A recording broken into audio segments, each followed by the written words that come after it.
Did you know Jinu's outfit choices in this movie are never random? There's a hidden message stitched into his wardrobe that connects directly back to the exact moment he met Rumi. And once I show you this, you're going to rewatch every single one of his scenes differently. Let's get into it.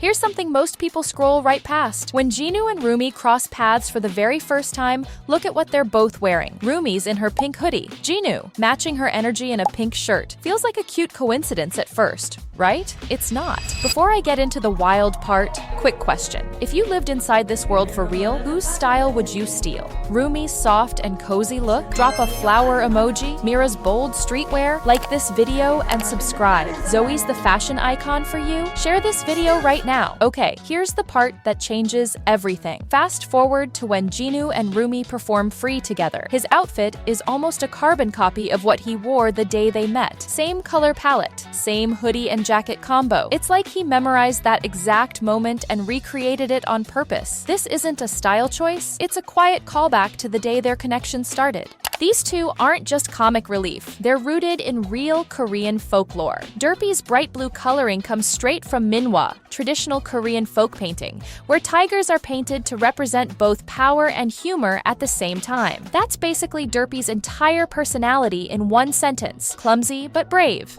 Sussy's 6 eyes aren't random either. In folklore, extra eyes symbolize wisdom and the ability to see truths that are hidden from everyone else. Even the running gag where Sussy steals Derpy's hat pulls from old folk stories where a clever bird outsmarts a tiger. So while kids just see 2 funny sidekicks, anyone familiar with Korean culture sees a clever tribute to tradition baked right into the animation. This theory will wreck how you see their entire relationship. The first time the group crosses paths with the Saja boys, Zoe and Mira both immediately fall for Abby. But Rumi? She looks at Jinu like she already knows him, and then he accidentally bumps into her. Except it really doesn't look accidental at all. Here's the wildest detail. Remember when Jinu's pet tiger hands Rumi that note that says, "Hello, friend"? Zoom into the corner. There's a tiny duck doodle on it. That same duck plushie shows up on the couch right after Huntrix's performance. That's not a coincidence. Maybe Jinu had been watching her long before they officially met, or maybe their paths crossed earlier than the movie ever shows us. Which raises the real question. Did Rumi choose to fight Jinu, or was she always meant to find him?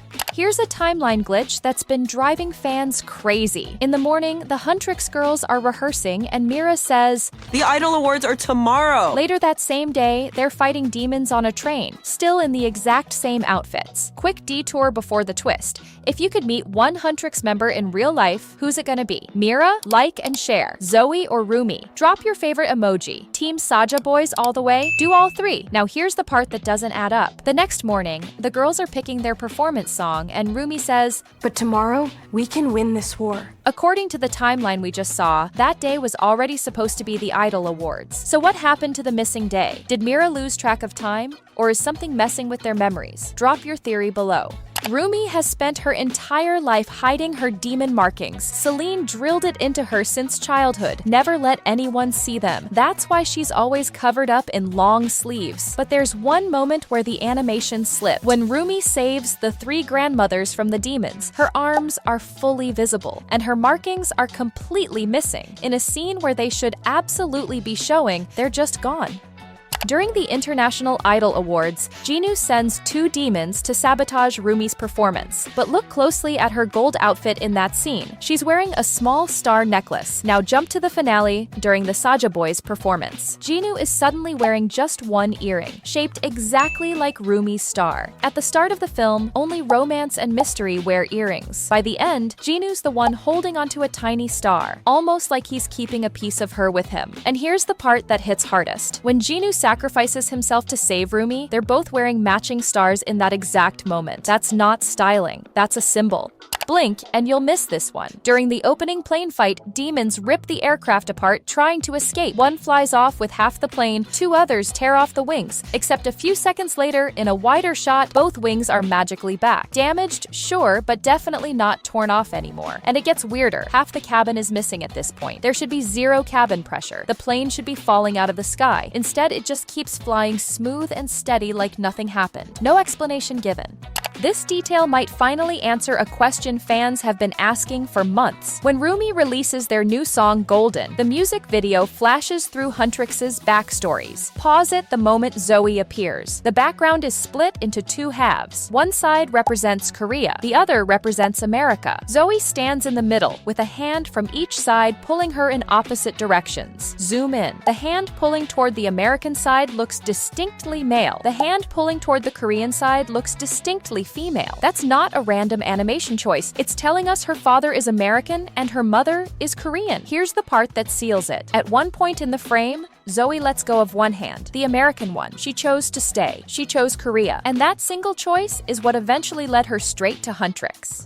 Why does Jinu, and only Jinu, have spirit companions following him through the entire movie? And why do they seem so tied to Rumi as well? There's a theory that reframes their entire purpose. What if Derpy and Sussy aren't sidekicks at all, but the spirits of Jinu's mother and sister, the family he left behind 400 years ago? Instead of vanishing, they came back as guides, quietly steering him toward Rumi the entire film. During the final battle, when Jinu finally stops hearing Guimma's voice, they're right there. When Derpy later offers him Rumi's bracelet and he refuses it, that's him showing he isn't ready yet. And in the final scene, they're still watching from the overworld, which matters, because if Jinu were truly gone for good, wouldn't they have moved on too? They're never affected by Guimma's influence. They move freely between both worlds. The creators themselves call them spirit animals. Derpy's playful chaos feels like a younger sibling. Sussy's calm, watchful presence feels like a mother. This theory doesn't just add depth, it might be quietly setting up Jinu's return.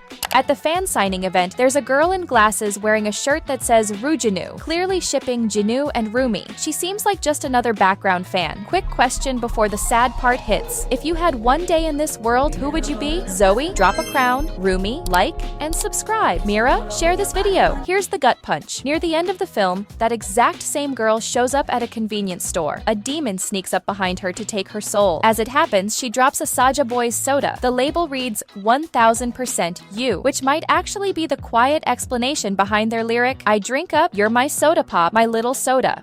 A few animation slip-ups worth pointing out. During the fight, Jinu tears Rumi's shirt at the shoulder. One shot later, when she pins him down, that tear is completely gone. Seconds after that, when he spots her markings, the rip is suddenly back. Near the end, when Rumi arrives at the stadium, she's wearing earrings on both ears. Next shot, gone. One shot later, back again. Same thing happens with the tiny star detail on her zipper during the scene where she checks her markings. It disappears, then reappears once she steps outside. And here's a small one that's actually hilarious. At the start of the film, when Huntrix gets a call from Bobby, the call timer already reads 3 seconds before Rumi even picks up. Technically, that call started without her.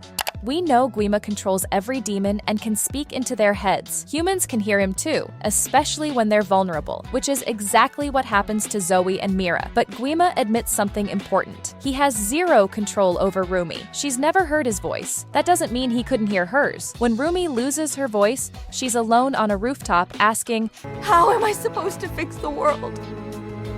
Fix me. Completely alone. No one around to hear it. Now jump to the stadium scene. Guimma says almost the exact same thing back to her. You think you can fix the world? You can't even fix yourself. That's not a coincidence. That's a direct echo, which strongly suggests Guimma had been listening to her the entire time. It would also explain something fans have wondered about. Why the Saja boys knew exactly what Huntrix would respond to. Matching colors. Mystery-wearing earrings similar to Mira's. Maybe none of that was a guess. Maybe Guimma was feeding them everything. During the scene where Zoe says, I do have one idea. Just one? Actually 57. most people laughed it off as a throwaway joke. It wasn't. According to EJ, the songwriter behind every track in the film, one particular song went through a brutal development process, 57 separate demo versions before it became the final track, How It's Done. So when Zoe casually drops the number 57 in the script, that's not random. That's the writers sneaking their own production history directly into the movie. When the girls first meet the Saja boys, Zoe is locked in on Abby, so much so that when his shirt pops open, she practically short-circuits. But at the fan sign event, everything flips. Suddenly, she can't take her eyes off Mystery. There's a reason for that. During the Soda Pop performance, watch closely. Zoe gets hit in the face by a glowing heart. Who sent it? Mystery. He hypnotized her on the spot, and most people never even caught it happening. When Jinu opens up to Rumi about his past, he admits that 400 years ago he was broke, singing on the streets just trying to survive. Nobody noticed him. Then Guimma started speaking in his head, and everything changed. Suddenly, his voice was strong enough to reach the imperial palace itself. That's not talent kicking in overnight, that's Guimma reading exactly what Jinu wanted most: recognition. So Guimma gave him a new voice. The smooth, magnetic sound that hypnotizes crowds throughout the entire movie, that's not naturally his. And here's the unsettling part. When Jinu mocks Guimma in the demon world, Guimma snaps back with a chilling reminder. I let you keep that voice, Jinu, and you dare to mock me with it? Which leaves one question hanging over the whole film. If that voice was a gift, what did Jinu actually sound like before any of this started? And that's every hidden detail, Easter egg, and fan theory we're breaking down today from K-pop Demon Hunters. If even one of these changed how you see this movie, smash that like button and subscribe. I'm dropping new K-pop Demon Hunters theories, hidden details, and Easter egg breakdowns every single week. Comment your favorite theory from this video below. I read every single one, and it genuinely helps this video reach more Demon Hunters fans like you. Next up, I'm breaking down every hidden clue in Rumi's transformation scene frame by frame, so hit that bell to make sure you don't miss it. Until next time.